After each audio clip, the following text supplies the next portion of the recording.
Nanti ada sesi tanya masalah harus ada ini Bapak tunjukkan. Min syururi anfusina wa min sayyiati a'malina may yahdihillahu fala mudilla lahu wa may yudlil fala hadiya lahu. Asyhadu an la ilaha illallah wa asyhadu anna Muhammadan abduhu wa rasuluhu la nabiyya wa rasulullah. Marilah kita panjatkan puji syukur kehadirat Allah Subhanahu wa taala. Jika kita memulai salat bersyukur dalam Muhammad sallallahu alaihi wasallam yang telah membimbing kita dan membawa kita dari zaman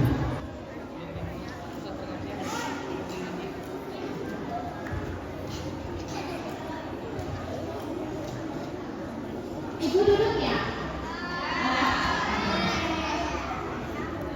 Bismillahirrahmanirrahim. Assalamualaikum warahmatullahi wabarakatuh.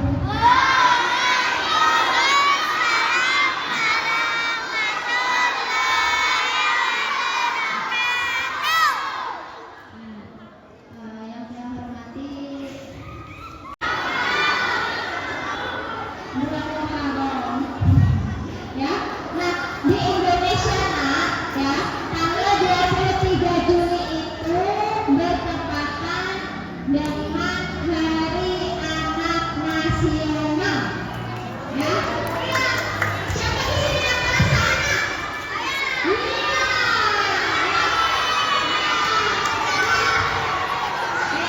Siap. Ya,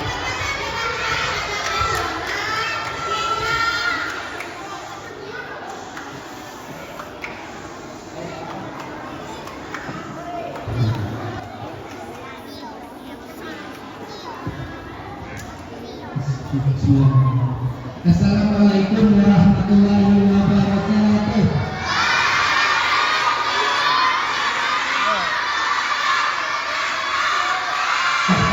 Pengajian bulan Muharram dengan tema menandai peristiwa penting di bulan Muharram yang akan disampaikan oleh Ustadz kita, Ustadz Herwani Sundri LC. Pak Ustadz, persilakan.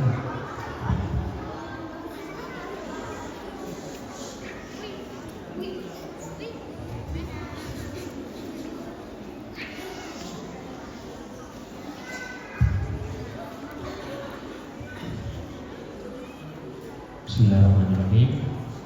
Assalamualaikum warahmatullahi wabarakatuh. Terima kasih banyak yang kami hormati Ibu Kepala Sekolah beserta jajarannya, para pendidik, dewan guru, bapak-bapak, ibu-ibu, para staf SD Muhammadiyah Pananggut yang mohon maaf tidak bisa kami sebutkan satu persatu tanpa mengurangi rasa hormat, dan yang Ustadz sayangi nih, para anak-anak yang luar biasa semangatnya pada pagi hari ini. Gimana kabarnya pada pagi hari ini?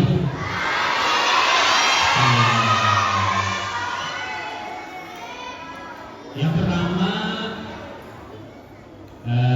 Ustadz sebenarnya dulu sering sini ketika masih rutin mengisi kajian bulanan, dulu hari Ahad dan malam Ahad dan subuh Ahad. Dulu ketika masih sekolah. Yang pertama, Ustadz ingin ngajak kita semua bersyukur kepada Allah Subhanahu wa taala. Apa tadi? Bersyukur kepada Allah Subhanahu wa taala. Kenapa Ustadz harus bersyukur? Nah, kenapa kira-kira kita harus bersyukur? Apa yang harus atau apa sebabnya kita bersyukur kepada Allah Subhanahu wa taala? Nah, tadi ini udah ada ya 3 hari. Kalau ada yang katakan dulu enggak makan 3 hari. Ada enggak? Udah makan 3 hari, benar enggak? Jadi rata-rata kita ini kalau pagi biasanya apa? Sarapan.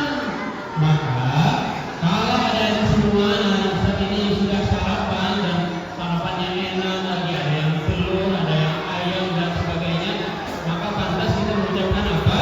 Alhamdulillah.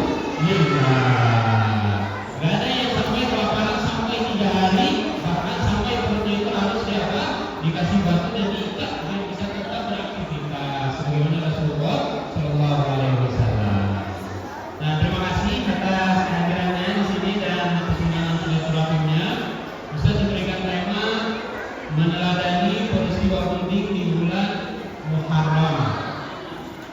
Bertanya dulu nih, boleh nggak? Pertanyaannya, bulan Muharram itu kalau secara urutan itu bulan berapa? Oh, bentar ya, insya Allah. Bulan pertama. Pertanyaan kedua, di sini enggak 12 bulan yang merupakan bulan Hijriah. Boleh mungkin ada yang bisa? Nanti ada hadiahnya nih. Asli 6A. Urutan bulannya Muharram, Safar, Rabiul Awal, Rabiul Akhir, Jumadil Awal, Jumadil Akhir, Rajab, Sya'ban, Ramadan, Syawal, Zulqa'dah, dan Zulhijjah.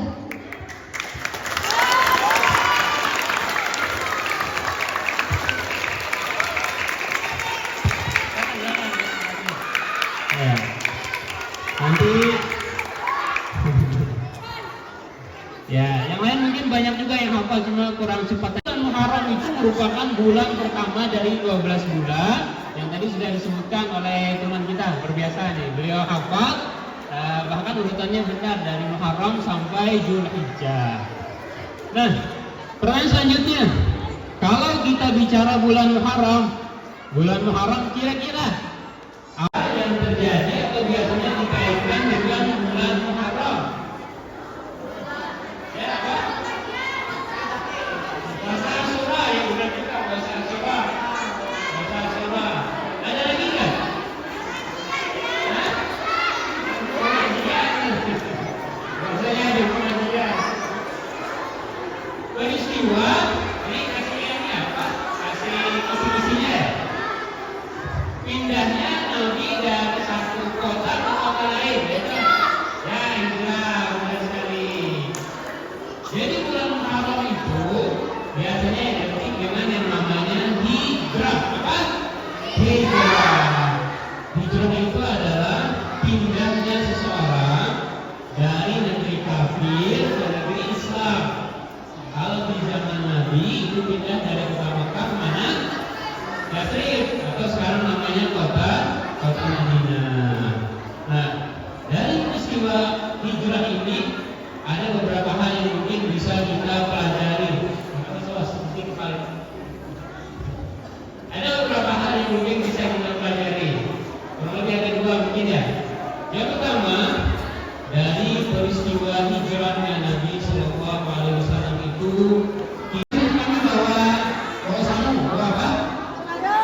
jajan. Berapa jajan Ustaz dulu? Ustaz dulu dikasih tahun itu 500 rupiah. Cuma 500 rupiah. Dan 500 ini masih cukup untuk beli mie sakura ya. Jadi dengan nominal 500 rupiah itu masih cukup beli satu Indomie sama beli es yang dibungkus itu biasanya. Jadi cuma kalengnya ada 98. Nah, kadang-kadang ada teman yang mau sekolah karena nggak dikasih jajan, berarti belum ikhlas. Jadi harus ikhlas. Ini satunya cerita lagi nih. Mau dengar cerita lagi nggak? Nah, ceritanya tentang apa? Tentang raja dan 3 penasehatnya. Apa? Raja dan 3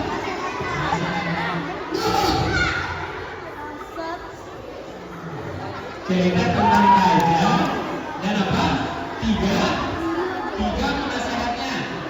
Sekali lagi, cerita tentang apa? Raja dan 3 penasehatnya. Jadi ceritanya suatu hari raja itu memanggil 3 penasehatnya. Siapa? 3 penasehatnya. Kata raja, wahai 3 penasehat, saya akan memberikan karung dan kalian harus mengisi karung ini dengan buah. Ini siapa? Karung dengan buah. Akhirnya 3 penasehat ini berapa penghubungnya? Penasehat pertama mikirnya, ngapain saya disuruh-suruh isi buah ini? Akhirnya diisi sembarangan. Ada yang diisi buah yang sudah busuk, ada yang masih mentah, dimasukkan dalam karungnya. Nanti penuh karungnya. Selesai. Penasehat kedua, diisi karungnya dengan daun-daunan, ranting, pohon, diisi semuanya. Yang penting apa? Yang penting penuh. Penasehat ketiga, mikir dia, saya harus mengisi karung ini dengan sebaik-baiknya, buah terbaik, karena ini adalah perintah raja. Akhirnya selesai semuanya tugasnya. Besoknya setelah disuruh ini, raja memanggil kembali juga penasehat. Wahai juga penasehat di sini, untuk sekolah yang busuk. Yang kedua, memakan yang diutarakan yaitu apa? Daun, ranting, duri, ini dia makan. Yang ketiga, karena dia ikhlas melaksanakan perintah raja, mengambil buah-buah terbaik, dia bisa menikmati buah yang enak, yang manis, dan yang matang. Inilah namanya ikhlas. Jadi ikhlas itu sebenarnya bukan buat siapa-siapa, tapi buat diri kita sendiri. Ada di semua? Halo? Ini kan pada belajar nih. Belajar ini untuk siapa? Untuk kalian atau untuk orang tua? Yang pertama tentu untuk kalian. Orang tua itu nanti dapat manfaat kalian belajar. Tapi yang pertama untuk kalian. Nah, ini yang pertama. Jadi tadi kalau kita bicara tentang hijrah, maka jadi dulu ketika Ustadz seperti kalian nih sekolah nih, suatu hari Ustadz itu malas. Ini nggak boleh ditiru ya. Ini Ustadz itu malas sekolahnya, nggak mau sekolah, nggak mau masuk atau berangkat ke sekolah. Ini baik apa enggak nih? Nggak mau ke sekolah ini baik apa buruk nih? Buruk, yang ditiru ya. Jadi Ustadz itu malas atau tidak mau berangkat ke sekolah. Mama Ustadz itu udah nyuruh-nyuruh, ayo berangkat. Ustadz bilang alasannya, nggak ada yang ngantar, tidak ada ojeknya. Terus kata mama carikan ojeknya. Kalian tahu ojek nggak sih? Tahu kan ya? Yang ngantar kita itu. Mama carikan ojeknya, kata mama. Mama berangkat jalan mencarikan kendaraan untuk mengantar Ustadz sekolah. Ustadz ini sebenarnya memang dari sananya malas sekolah. Alasan aja nggak ada ojeknya. Akhirnya ketemu mama ini ojeknya, terus ojeknya datang ke sekolah, datang ke rumah, datang ke hadapan rumah, ke halaman rumah. Terus ojeknya bilang, "Oi," Ustadz dipanggilnya Iwan ya di kampungnya. "Wan, ini mama kamu minta saya untuk ngantar ke sekolah," kata ojeknya, kata paman ojeknya. Ustadz karena memang dari awalnya sudah malas, "Enggak man, enggak jadi, ulun enggak jadi sekolah, ulun enggak ada sekolah." Ya sudah pulang. Kita tanya dulu nih. Kalian pada punya cita-cita ya? Siapa mau jadi dokter? Lagi banyak ya. Siapa yang cita-citanya mau jadi insinyur? Nah, setiap kita punya cita-cita. Ada yang cita-citanya jadi guru, jadi dokter, jadi insinyur. Akhirnya, bismillah, Ustadz mau belajar sungguh-sungguh. Setelah ini tidak akan lagi mau malas-malasan sekolah. Setiap hari harus rajin ke sekolah.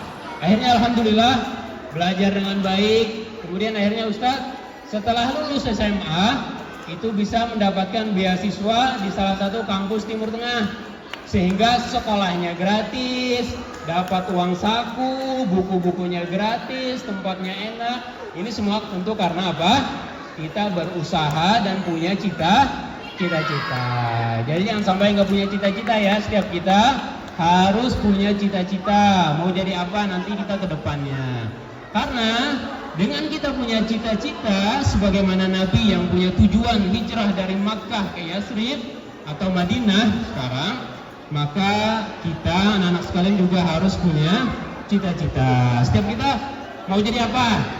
Misalkan tadi mau jadi guru, mau jadi dokter, mau jadi insinyur, atau mau jadi yang lain. Maka usahakan fokus dengan cita-citanya. Nah terakhir, ini cerita penutup dari Ustadz.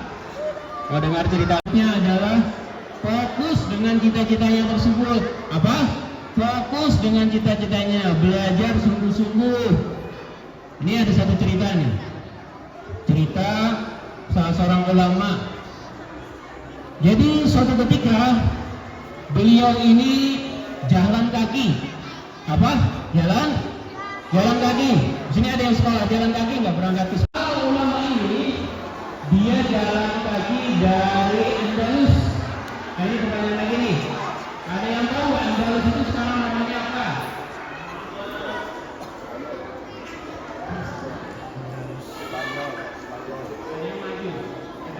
Real Madrid.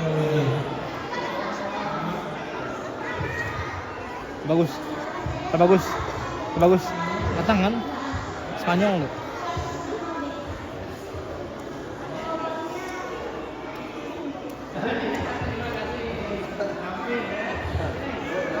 Bagus. Datang kan? Spanyol. Saya dari kelas 5P, jawabannya adalah Spanyol.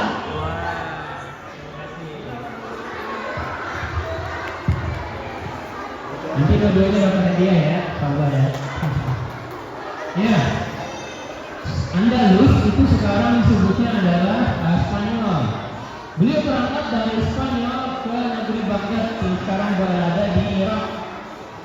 Dan berangkatnya bukan naik pesawat, naik kapal atau naik motor, tapi jalan kaki. Bayangkan ini, Spanyol itu Eropa, harus nyebrang ke Afrika. Dari Afrika jalan sampai masuk ke Syam. Ini berapa ribu kilometer, ini kita nggak kehitung saking jauhnya. Ternyata sudah jalan sejauh itu sampai ke kota Baghdad, ternyata gurunya tidak bisa ngajarin. Itu Imam Ahmad, karena Imam Ahmadnya sedang dipenjara atau sedang dilarang untuk mengajar. Bayangkan. Tapi karena kesungguhannya, beliau setiap hari datang ke rumah Imam Ahmad berpakaian compang-camping, berpakaian pengemis, bilang minta sedekah. Beliau sudah bikin kesepakatan nih sama Imam Ahmad, kalau saya bilang minta sedekah, nanti sampaikan kepada saya 1 atau 2 hadis. Terus seperti ini berlalu 1 bulan, 2 bulan, terus setiap hari datang dengan pakaian compang-camping sedekah. Masuk ke Imam Ahmad, diberikan 1-2 hadis, pulang lagi, terus seperti itu. Nah akhirnya setelah Imam Ahmad bisa mengajar lagi, ternyata beliau memanggil murid tersebut. Inilah kata beliau yang namanya penuntut ilmu.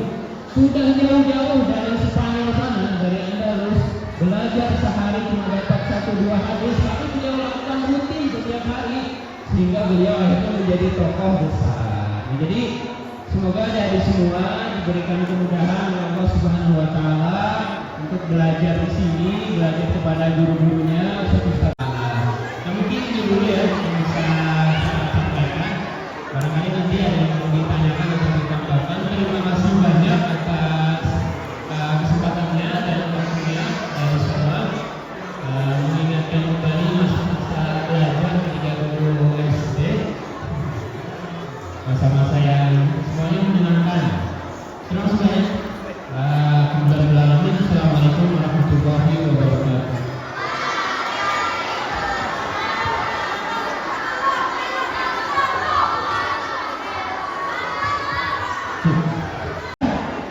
Dari Makkah ke kota Madinah. Padahal Makkah ini adalah kampung halaman Nabi. Nabi dilahirkan di Makkah, besar di Makkah, sampai usia 53 tahun bahkan. Kenapa Nabi harus meninggalkan kota kelahirannya sendiri?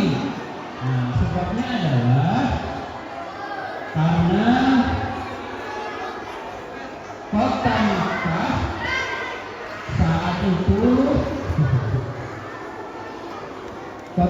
saat itu sudah tidak kondusif lagi untuk penyebaran agama Islam.